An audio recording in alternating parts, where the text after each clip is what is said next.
If your horse only responds when you mean it, or you're always pushing, chasing, otherwise nagging your horse to keep going, they're not sensitive to your aids. They're not trained to your energy. They're trained by fear of your intensity. And that is exactly what's going to keep you from ever having true self-care. Today, we're going to talk about how playfulness is a door to one of the most advanced skills in riding, refined, responsive self-carriage. Welcome, friends and fellow horse fiends. I'm Anna Fox of Equus Enlightened, and this is the Thinking Horse and Rider, the podcast dedicated to training you to become the best possible partner for your horse. Here, we explore the science and soul of horsemanship. We dive into equine behavior, the psychology of partnership, and compassionate training methods that help you become a thinking rider who creates a thinking horse. Because when you understand how your horse's mind works and show up with empathy and presence, everything gets easier and a whole lot more fun. My goal is to keep riding easy and fun for everyone, while helping you deepen your connection, find more flow, and maybe even create your own unicorn along the way. Whether you're working on dressage movements or just trying to understand why your horse did that thing they did, we'll explore the research, the real talk, and the small shifts that make a big difference in and out of the saddle. So grab your boots, take a deep breath. What are you waiting for? Come ride with me. Last week, we talked about all the playful things with Georgia and how it's not the only way to roam, as Georgia said, but it is one way. And for a lot of horses, it's a bonus way because most horses like play. And most humans do too. As adults, we've generally learned to suppress it in favor of safety. But you can have play and a playful mindset and still have safety. They can go together. A lot of people think when I talk about playfulness that, I'm being extra. And honestly, when I first was introduced to the concept by a couple of mentors, I kind of thought the same thing. But as time went on, I came to see that they were right. To this day, extroverted playfulness is not my thing, but I can have a playful mindset with the horses, and I can let them know they're appreciated and show them joy for doing the things I ask. A lot of times, that is something that gets lost for people when they're training their horses, and then they wonder why their horses don't do what they want them to do, or they kind of sort of do it, but they're never excited about it. It's mostly because there's no clarity. Your horse doesn't really know what you want. Horses like happy people, they like other happy horses. So if you can show them that and you can communicate in their way, you can be way more clear.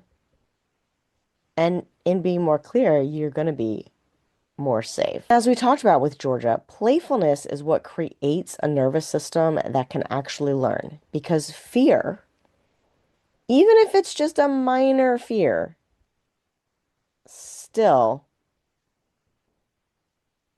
derails the nervous system and makes learning less effective. When you're in that playful state, you're curious, experimenting, not afraid to be wrong, not afraid to mess it up, not afraid to look silly. You stay open in your mind, and your horse stays open to the possibilities too. Now, here's the part people don't always connect. You cannot create autonomy or self-carriage in a system that feels like pressure. Think about yourself for a second. When do you do your best work? Is it when someone's hovering over you, micromanaging, expecting perfection? Or when you understand the assignment, feel safe enough to try, and have a little room to figure it out on your own. Or even simpler, have you ever tried to think clearly while someone is rushing you or questioning everything you're doing? It's the same for horses. Through this podcast series, we've been talking about awareness, you being in a noticing state instead of reacting, empathic discipline, you stay clear without interruptions from that judgy part of your mind and without force, shared communication where you're actually gathering data from your horse and not just giving orders, and playfulness, removing the fear of being wrong. Through these things, we start to get that sense of feel. And then we can have our own sense of autonomy and also give our horses a sense of autonomy as well. Your horse begins to offer things instead of just wait. And they can still wait when you're waiting. That's where the partnership really starts to feel different. I want to give you a practical look at how this works. I like to call it the energy ladder. And it is one of my favorite concepts. So we'll definitely be working on it at my Happy Horse Camp and the Happy Horse Day, which are clinics we have scheduled for May and June. Horses don't learn from pressure, and we've been taught that they do. Horses learn better from patterns and the release of pressure. But they need to understand some things first. They need to understand when to respond to your pressure, how much to respond to your pressure, and when they've done enough. And the problem is, most of us are wildly inconsistent with those boundaries. They are things that we should be really finite about, and we're not. We're muddled and we're gray and we're wishy-washy, fuzzy, cloudy, whatever words you want to use to describe unclear. That is how most people are with their responsiveness aids. And then they wonder why their horses aren't responsive. There are ways that we can work on that and we can make it better and get out of that habit of sometimes being soft and sometimes being too intense and then sometimes just hanging on for dear life, right? The horse in those moments is left going, I don't actually know what you want, but I'm trying to do something. And usually what you see is that a horse is either going to get anxious or they're going to get dull. And the solution for that is energy scaling.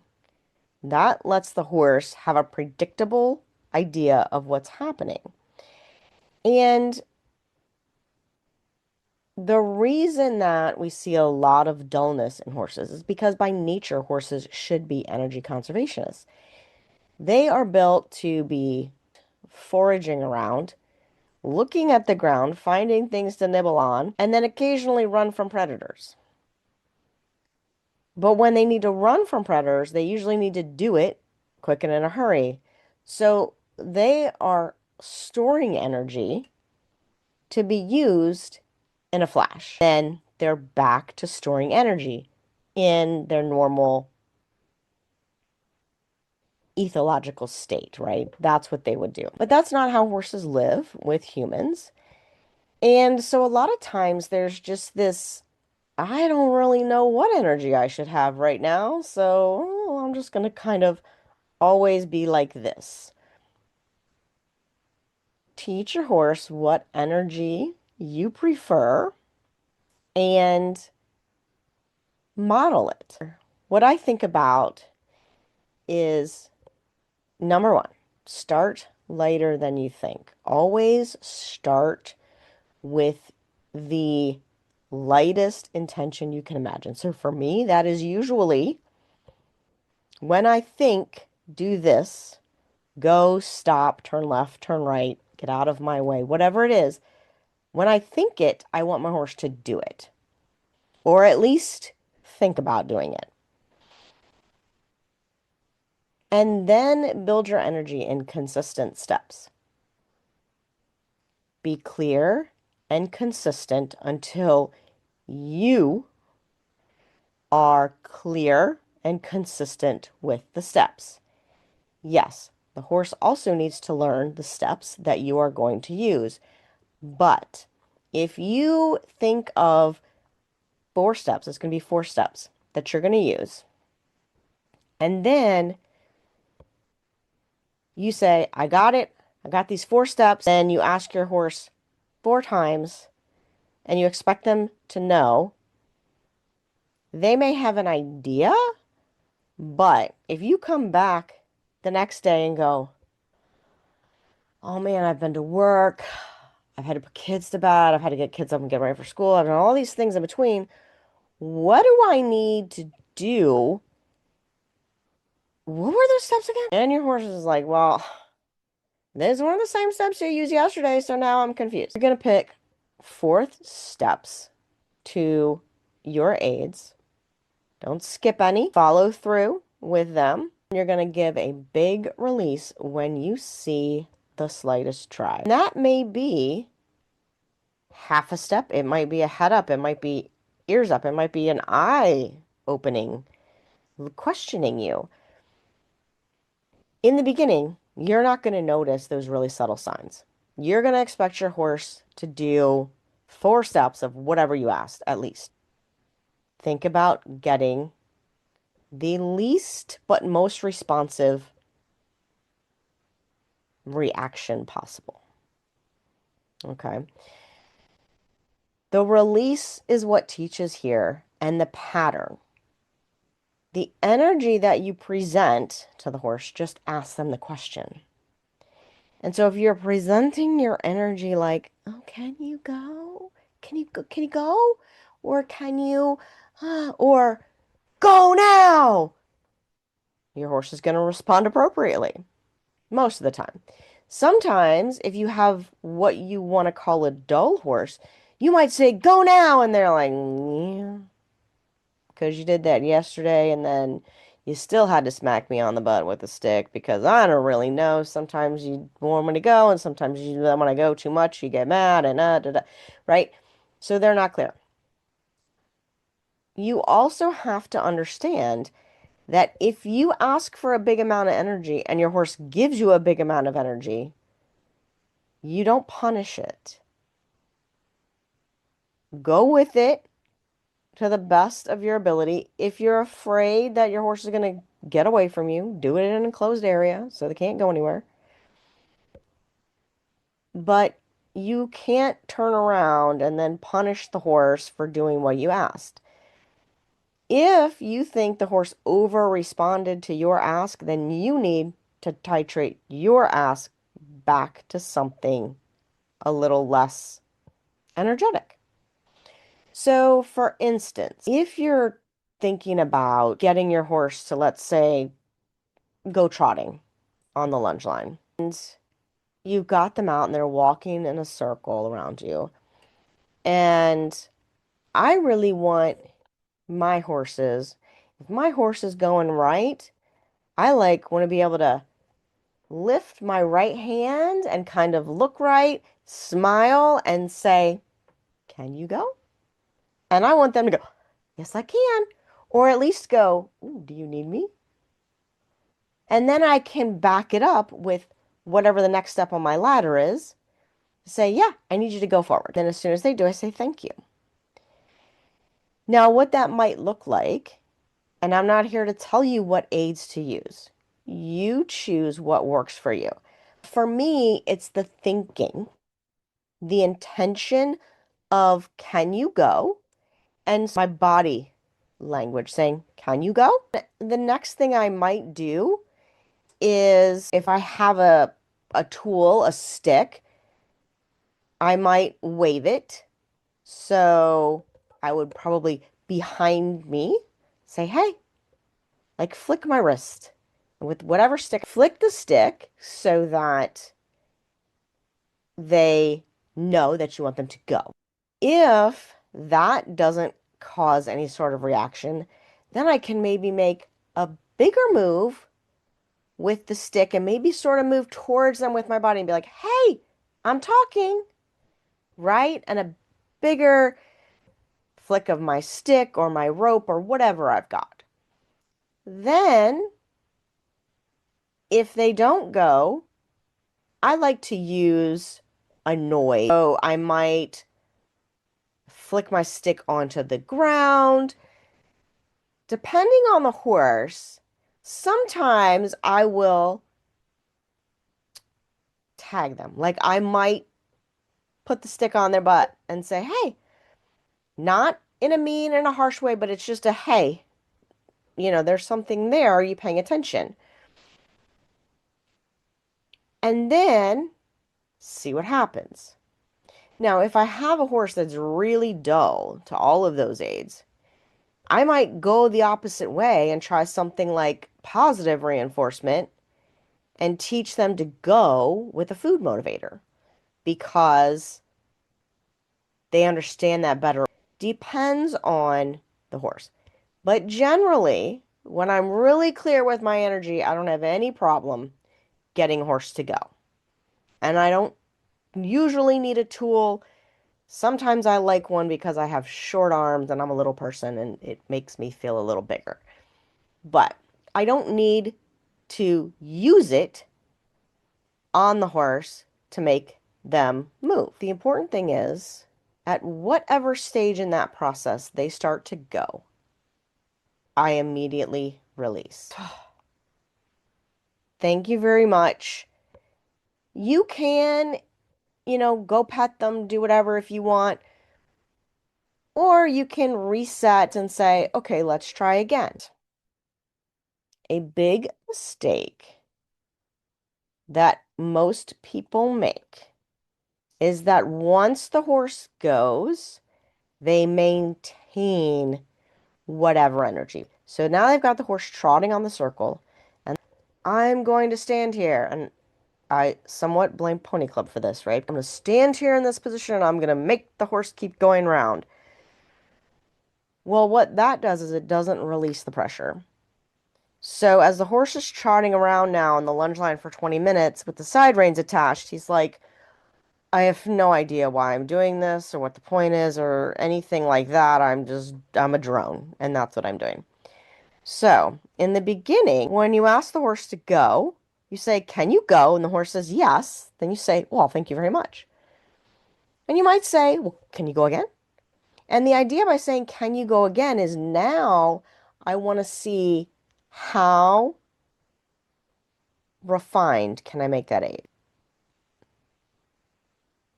Will you go off of my intention, off of my, can you go? And that is my goal, to get all my horses to that point. So how do I get there? Well, once I have put my 4 rungs of my ladder into practice consistently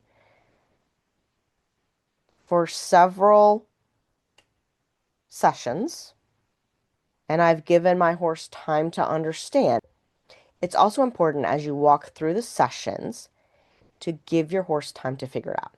So if I say, can you go? And they do nothing, then I go, but could you go? And then I go, but I really want you to go. And then I know you can go, right? As I go through that, I have to give them time to understand what I'm doing. And then I have to give that release when it happens. I don't have to go through all 4 phases. If they go on phase 3, cool. Even bigger release, thank you very much. But now, what happens to a lot of people is we forget to do the first 2 rungs of our ladder. We go, can you go? And we did 1 and 2 together. And so we really did 3. And so the horse learns, well, yeah, I can go on 3, but then every time, and then pretty soon you're having to do 4 because they got used to 3 and you didn't check up on it every now and then. So Check up on it often and always try to go off what your lightest aid is. And there is nothing that says that as you get this more refined and you get better and your horse gets more responsive, you can't make your phase one even less. Horses feel a fly. They communicate mostly empathically. They do not need your strong aids or your voice to know what you want them to do. You just have to be quiet enough in everything else so that when you think it, your body's going to think about doing it. It's just a matter of you having the self-control to teach yourself to be quiet the rest of the time. Quiet, but in an actively following way. So you're kind of maintaining energy. This is where I think things like yoga and Pilates really help because they kind of teach you how to maintain. Martial arts are good for something like that too. Those types of sports tend to help you understand how you need to maintain. I think even board sports, right? Skiing, snowboarding, those are helpful too because when you're going, if you're just cruising down a slope, you still have to maintain some integrity, some tensegrity in your body to be ready to respond, right? Same thing when you're on your horse. And you got to keep your mind on the mountain if you're if you're doing a snow sport or on the street if you're skateboarding. Same thing with your horse. But a lot of people, you get up there and then you forget and then you start thinking about all the other things, or you start thinking about all the things you think you should be doing. I should be walking, I should be trotting, I should be cantering, my heels should be down, my shoulders should be back, I should be looking up, my horse should be doing this by now, and it's not, and then it's too much. This is another part of empathic discipline as well, where you have to train yourself to use this energy ladder, to live and die by it, and to make it the best tool in your toolbox. You will thank me later. Once you have made this the best tool in your toolbox, you have really gone through the steps and you understand it, your horse understands it, you're really clear, then it starts to get fun. You can refine this as much as you want. Like I said, you can teach your horse to go off a thought, off a breath, whatever, to stop off a thought or a breath, to do all kinds of things. You've seen it in action. You've seen these wonderful Liberty videos. You've seen people riding bridleless. It is doable, and it's really not that hard if you are consistent. Just put a little more attention into it than you're used to. Once the horse understands the ladder, now you start to play with it, and that's how you start to refine your asks. If you want your horse to respond quicker, let's say they're typically responding now at like the second rung of your ladder, but you'd really like them to do it at your first intention, or maybe even half of that intention, you'd like to get some attention. To do that, you can do two things, and I use them interchangeably depending on the horse, and it may also depend on what I'm asking for and how well the horse understands it. You're going to either leave out rungs in your ladder. So if the horse starts to respond to you at your first rung and you start to think, can you do this? And the horse is like, oh, I think you're going to ask me a question. Now you can move right into your fourth energy rung. You can just say, yes, it's that thing. And then the horse is, okay, yeah, I can do that. I would do that 3 times in a row and see, does your horse get quicker and quicker off of your intention. The other thing that you can do, and this is especially if the horse is still in the trying to understand what you want phase, is just move through your steps more quickly. For instance, I am asking the horse to back up. The first thing I'm going to do is sort of lift my own body, project my own bubble out, and say, hey, can you back up? And the next thing I would do might be to make some motion with my hand or the rope and say, hey, go back. And if there's no response there, the third rung of my ladder would be just a bigger response, right?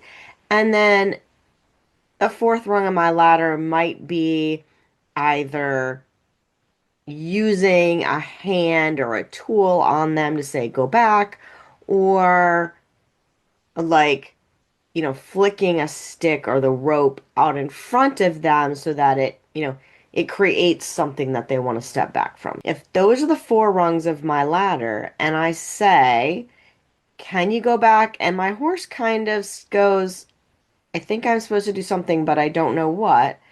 I could go back, back, back, right? And then I just moved through those rungs faster. And the horse is like, oh, okay. The next time, if I go, can you back up? And then maybe I go to my second rung, they're like, oh, yeah, I can back up. So now I can go, now I know you understand what I'm asking.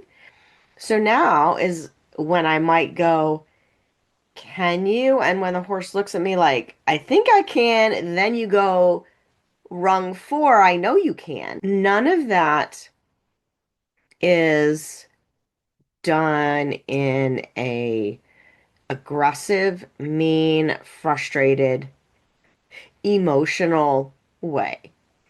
We are simply creating energy, more energy, and asking the horse to move off of that. You don't need to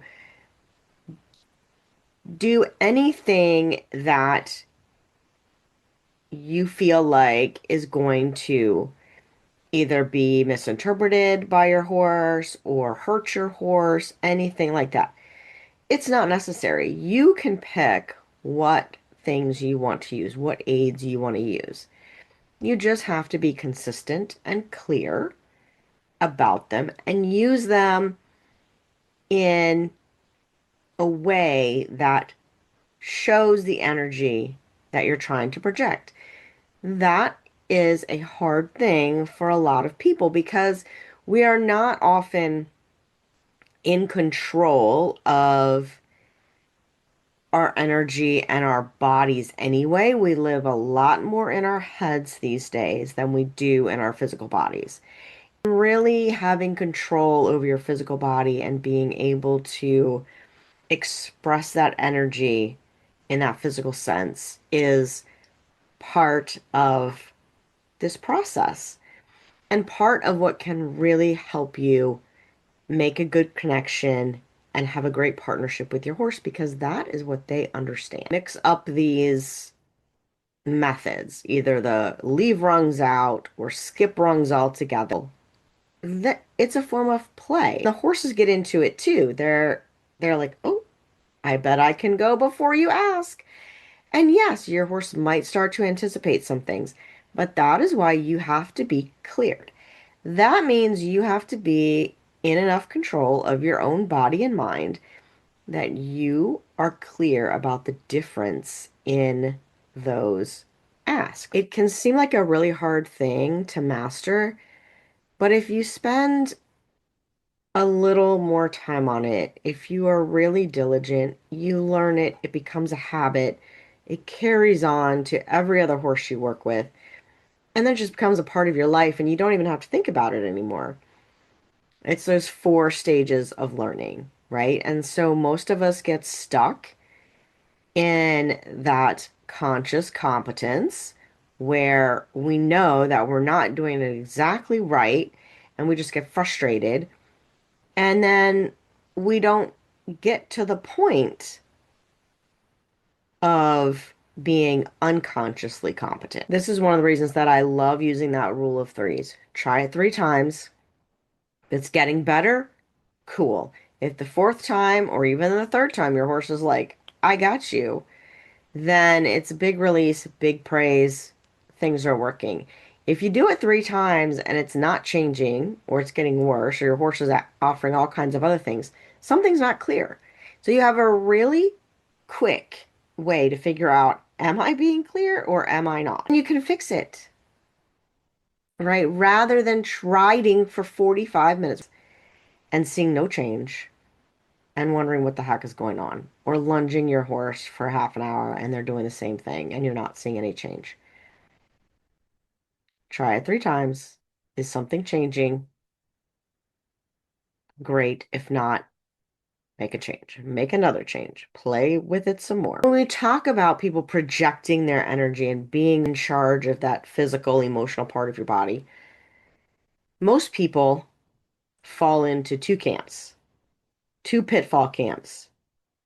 The too nice rider, who is trying to be soft and kind and not too much, and they want to do all the things right, but there's no clarity. The horse is like,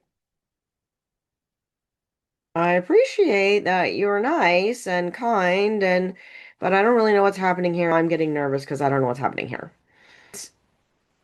Or you have a horse that just starts to ignore you because they don't know what you're asking and they're confident, so they're just gonna go off into their own thing. This has me thinking we should do an episode about different types of horse personalities and human personalities and how they mix or don't mix well. But in any event, the other big pitfall group is the don't lose it, don't do that, more sort of aggressive, I've got this, but they don't know how to shut it off once they do get it. So they get a response from the horse and then they're in their pony club lunging stance and they're not going to let it go because that horse got to keep going. Well, then you never let the pressure off. So then you generally have a horse that's either going to continue to build energy or build frustration and do some sort of unwanted behavior. Or you have a horse again that gets dull and is just like, well, you're going to do your thing, and so I'm just going to do my thing. Sometimes you're going to have a horse that comes to you with one of those traits because of how they were trained previously. It's your job to now figure out how to untrain that behavior, unwind that behavior. But it's much easier when you're in control of yourself and you know what you want the horse to do and you can communicate it clearly. You can clearly show the horse when they've done the right thing. That horse will unlearn that dull behavior or that explosive, bratty behavior way quicker than if you're being too nice or if you're being too much. Everybody likes balance, right? We all like the middle. The middle's the comfortable place to be. We all love our horses. We all want the best for our horses, right? Horses do not thrive on kindness alone. They certainly don't thrive on pressure alone. What they thrive on is clarity. And they want to be part of a group. They want to be part of something. If we can make them feel like they are part of this discussion with us about the energy ladder, then our horses are much more willing and much more able to contribute to the process with us. I want you to think of that energy as being alive, responsive, and adjustable. And when I say that, isn't that exactly what you want your horse to feel like? Now, I know some of us are in the camp of, I don't know how alive I want my horse to feel, but we don't want them to drop out from underneath us. We want them to be responsive, and we want all of that to be adjustable, whether we're on top of them or whether we're on the ground. So you want to mimic that. Remember, horses love synchronicity as well, right? They want to be part of something. So the more you can project that level of energy, the more your horse is going to get it and the horse is going to be with you. This is why self-awareness matters so much.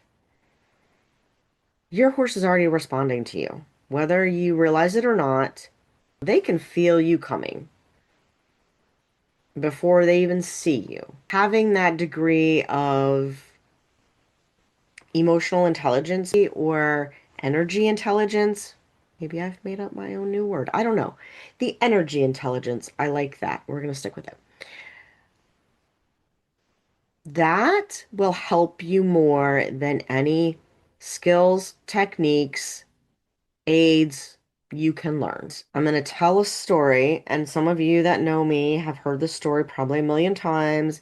I'm pretty sure I've told it on the podcast before. We'll tell it again because it shows exactly what I'm talking about here. And when I first started working with Karen Roth 20-ish years ago, I remember really clearly this one clinic moment with my horse Gus. And he is what most people would call lazy. Karen always liked to say he was an energy conservationist. Basically, he's just not going to go anywhere unless there's a reason. He's a very smart horse. We were doing an online exercise that was all about your horse mimicking your energy and getting 100% effort. And this is something that I really struggled with him, especially under saddle. So it was great to be able to see it in action online. We were supposed to send them off into whatever level of energy we wanted. On my mind, I had this like beautiful cantered apart, off he goes, right? And I was able to recreate that pretty easily. In the beginning, I thought it would be really hard because he's an energy conservationist. I thought, oh my gosh, I'm not going to be able to create this energy in the instant that I want to. But I was able to create the energy in the instant. That wasn't the problem. The problem was that once I got him going, he wouldn't stop. He actually kept building his energy, which is kind of weird to me.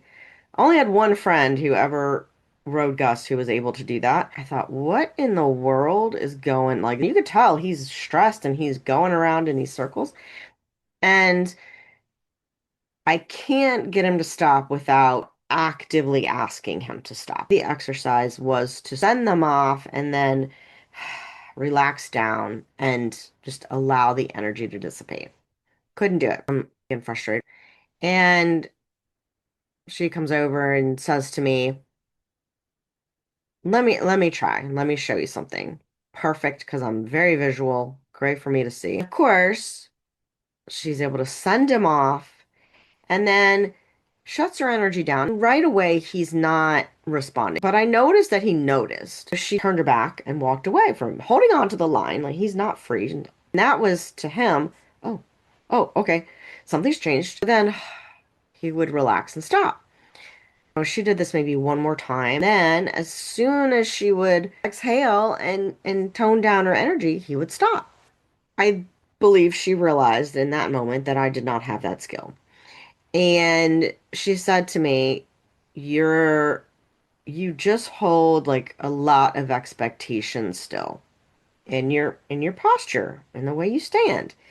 I'm a good lunging student. What she had me do was ask him to go and then shut down the energy, but at the same time, a lot of praise. I actually would take my stick that I was using and sort of drape it over his back. It was like the big relax. We worked a couple minutes just on throwing the stick over his back. Good boy. Showing him that that was a way to shut down. And then she was able to do it in motion. He's like, I got this. Well, the first time I tried to do that, and I was like, yay, good boy, which is totally against my nature. The first time, he wants to run away from me because he's like, I don't know what you're doing. You've lost your marbles right now. But when I got the rope draped over his back and he knew what that meant, he said, okay. And he very quickly learned that my good boy was, oh, I can pause and relax. I have continued to use that with many, many horses in many different ways. I'm not always as exuberant about it as Karen had asked me to be in that moment because now I have a better control over my energy intelligence than I did. It really is something that you have to practice. You might be a little uncomfortable in the beginning. And some of you are going to be like the extroverts who are very exuberant. You may have to learn to tone it down a notch, right? For some people, they may just have this really exuberant, ah, and that's too much. So they need to be a little less exuberant with their go. But maybe their relaxation is big.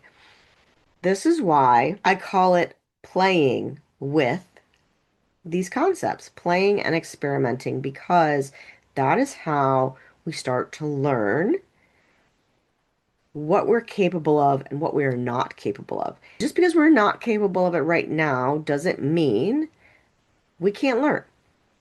I'm a perfect example of that. There are things that I do now that 20 years ago, people who knew me would be like, she will never do that. I do them now because they work. When I was explaining that exercise to you, did you notice that what the exercise was?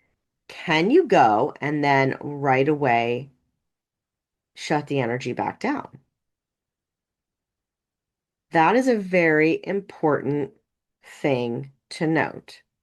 A lot of us, especially if we have horses that are energy conservationists, once we get them going, or once we get that beautiful transition that we wanted, we then have them keep going because we don't want to lose it, right? We don't want to try again. We don't, uh, but once the horse is cantered or trotted around for one circle or less than that, they will not remember that they did that beautiful transition. So, getting a response and maintaining a response are two different things, and they should be taught at two different times. Once your horse is accustomed to both of those things, then you can combine them and you can expect a great transition and expect them to maintain it. Don't do both in the beginning. It's too much. Yes, you can train them both on the same day, but not at the same time. Does that make sense? Think about it for a little bit and see if that makes sense to you.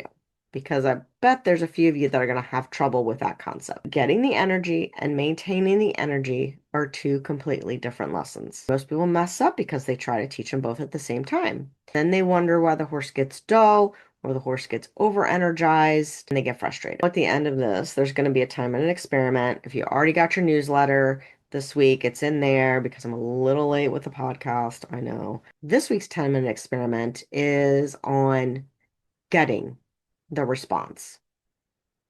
And it doesn't have to be an energetic response. You could use this for getting a downward response. It's just kind of easier, I think, to explain an upward response, but a downward transition, they're all transitions.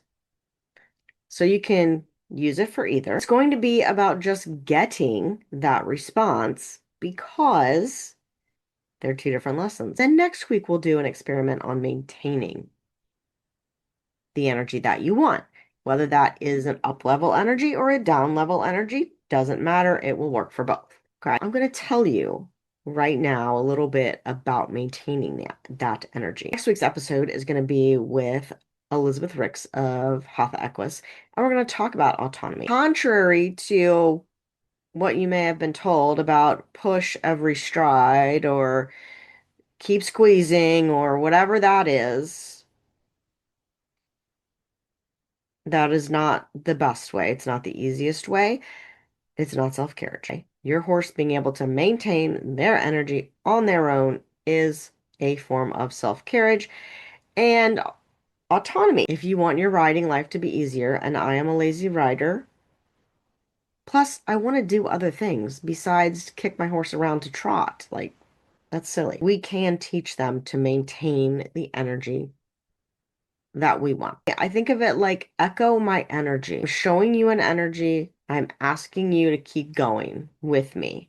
This is where your own body is alive, adjustable, responsive. If we're going to practice echo my energy, let's say get into the trot that you want. If you got to work for it, work for it. Just get there. Get to the trot that you want. When you really like that trot, keep your body alive. Follow actively, but don't kick, don't pull, whichever one you think you have to do. Stay present in your body and just feel what happens. Does your horse speed up? Does your horse slow down? Do they maintain for a little bit of time and then they speed up or slow down? That's important to know. If they immediately drop out or they immediately speed up, then you definitely have an echo my energy problem and a self-carriage problem. If they slow down, as soon as you feel it, don't be daydreaming and then realize, oh God, we're going really slow. Be present as soon as you feel that slowing down.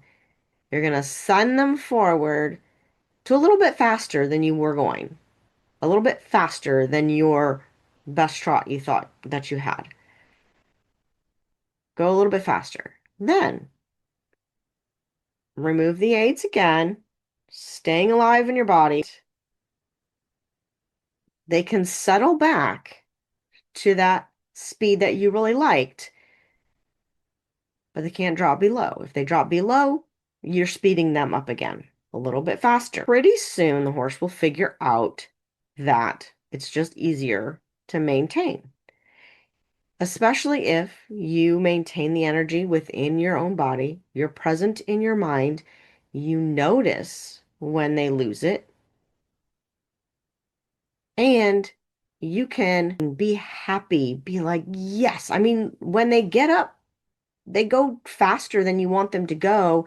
You can say, yeah, that's it. You can talk out loud. I don't care. Whatever. You can give them a pat, whatever, whatever.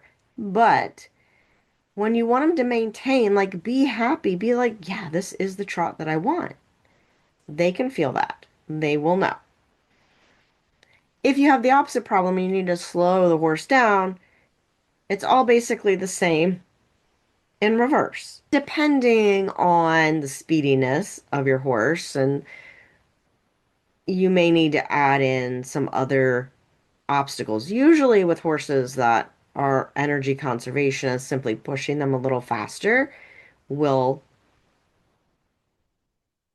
mitigate your problem. Same thing with horses that want to go too fast. Normally, it's a balance problem, and when we tell them they can slow down and they can chill out and they can figure out their own balance, they're usually happy to do that.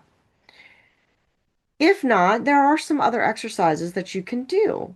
We're just not going to talk about them right now. We're talking about straightforward testing how your horse's responses to your energy, how do they maintain, also learning about you. How do you maintain, and what is your response to energy? Because those are important things to know. Also, can you stay present with the horse while you're doing this exercise? Can you stay present with yourself in your own body? Can you feel what the horse is doing in your body? And can you use your brain to think about it?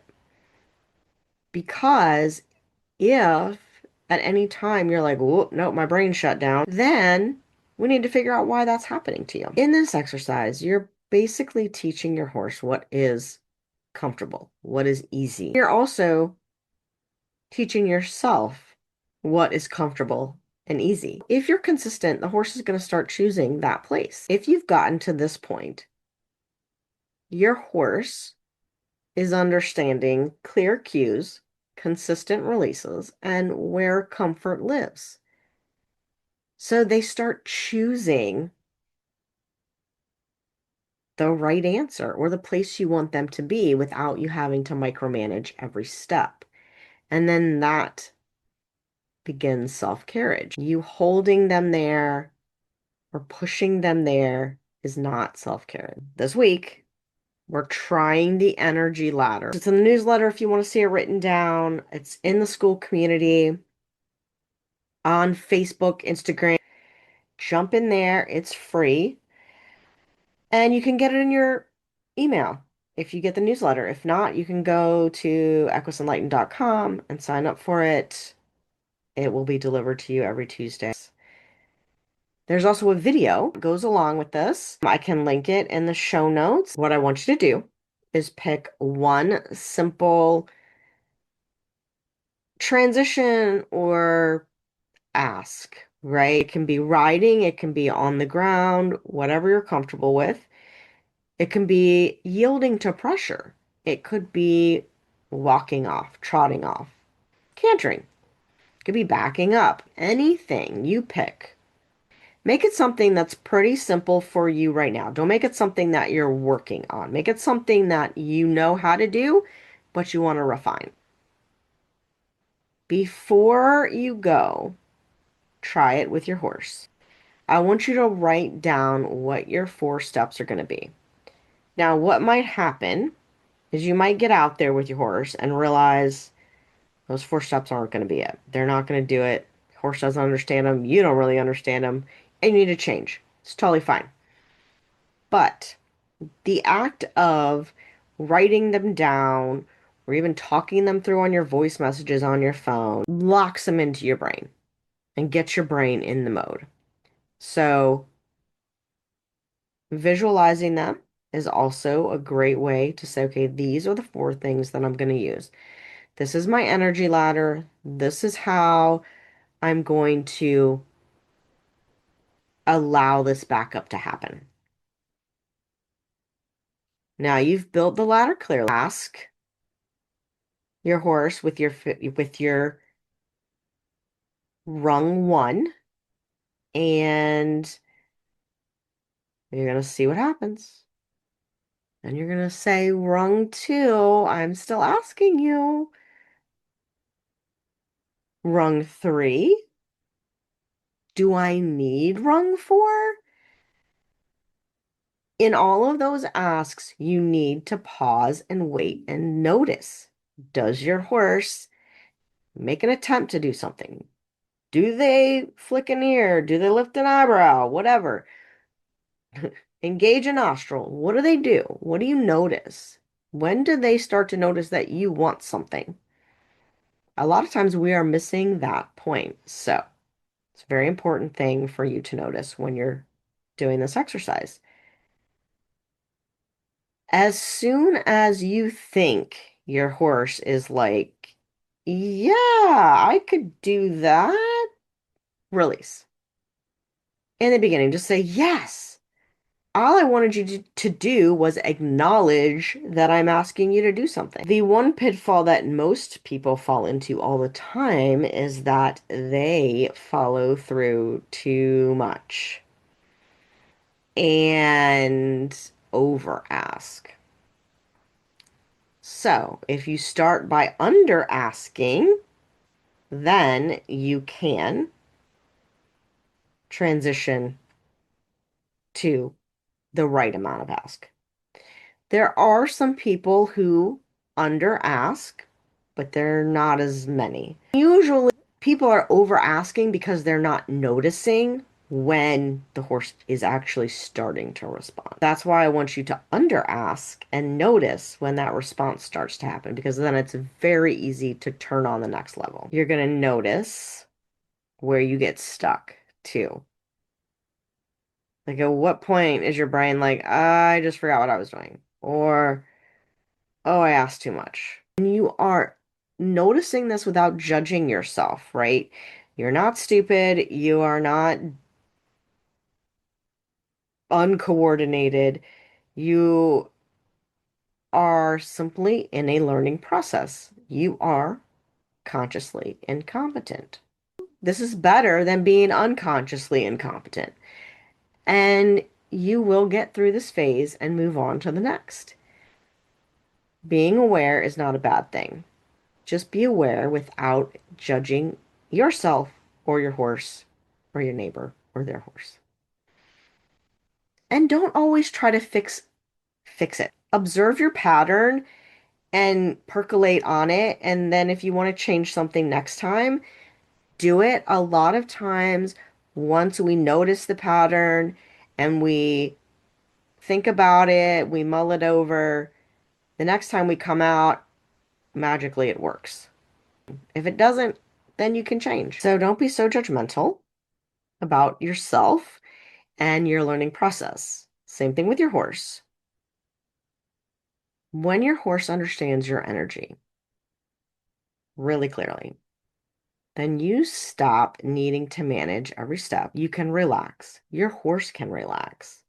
And then this is where we get a sense of autonomy and responsibility. Not by totally throwing our horses away, but by giving them an understanding of the process and what we're asking them to do. When your energy becomes predictable, your horse becomes responsive. So before you go out and play with your horse, think to yourself, how predictable am I normally? And sometimes we're too predictable in some things and not predictable enough in others. And usually they're the wrong things. So just think about that. And I'll talk to you next week. Happy riding. All right, horse fiends, thanks for hanging out with us today. If this episode got your gears turning, don't forget to check out Reconnect, Rebuild, and Ride with Heart. The links are in the show notes. It's the program that'll take everything we talked about here and actually help you apply it in real life with your horse.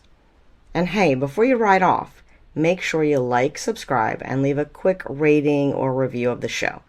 It helps more riders like you find us and keep these conversations going. All the links you need are waiting in the show notes. Happy riding!